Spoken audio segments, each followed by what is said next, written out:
Double engine सरकार विरुद्ध में कटक जिला बीजेडी पक्षरु सांबादिक सम्मिलनी। ओडिशारे डबल इंजिन सरकार बीजेपी दल क्षमतासीन हेबा परठारु सर्वसाधारण रे महिला मानंको उपरे यौन निर्यातना, हत्या, राहाजानी, अराजकता, बर्बरता, धर्षण और लुंठन आदि घटना बहुमात्रा वृद्धि पाइछि। एभली अमानुषिक घटना मानंको उपरे केंद्र सरकारंको ठारु आरंभ करी राज्य बीजेपी सरकारंको एक प्रकार स्थाणुता और अपारगता सभ्य समाजकु चकित और विचलित करुछि। बड़ दुख और परितापर विषय एहिकिरे शांतिपूर्ण राज्य ओडिशा आज भारतर जातीय अपराध रेकर्ड ब्यूरो NCRB तालिकारे एक नंबर स्थान अधिकार करिछि। राज्य आईन श्रृंखला संपूर्ण विपर्यस्त। एणु राज्यर मुख्य विरोधी दल भावे बिजु जनता दल ओडिशार मान्यवर विरोधी दल नेता तथा राज्य बिजु जनता दल सभापति श्रीयुक्त नवीन पट्टनायकों निर्देशक्रमे चलित मे मास 14 तारीख गुरुवार दिबा 11 घटिकारे कटक जिला बीजेडी पक्षरु कटक जिलापालଙ୍କ कार्यालय निकटस्थ ग्रामीण पुलिस आरक्षी अधीक्षकଙ୍କ कार्यालय को घेराव कराजिबाकु स्थिरीकृत कराଯାଇଛି।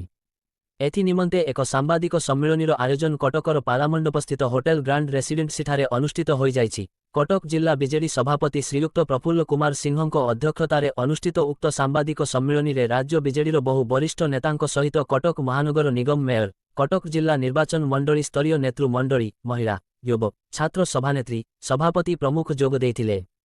कटकरु दामोदर बेउराकन रिपोर्ट।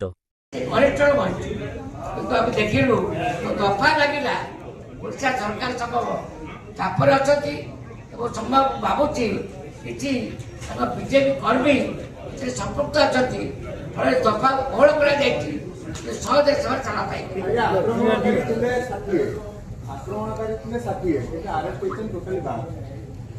आप समझ देखिए समझते आप देखते 60 टू अधिका देने जो झीटी बयान दौर जो लोकटी आप देखुं कहूँ से झील कौन कई लोक बाहर को बाहरी आसी सी कहूँ मुझे सब देखी तेणु यह प्रमाण कर सरकार और दल तरफ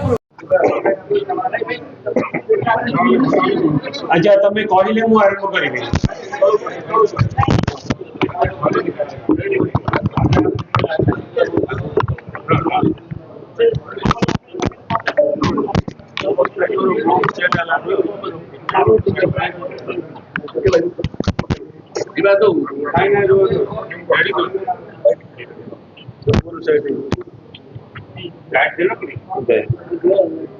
केमती लगे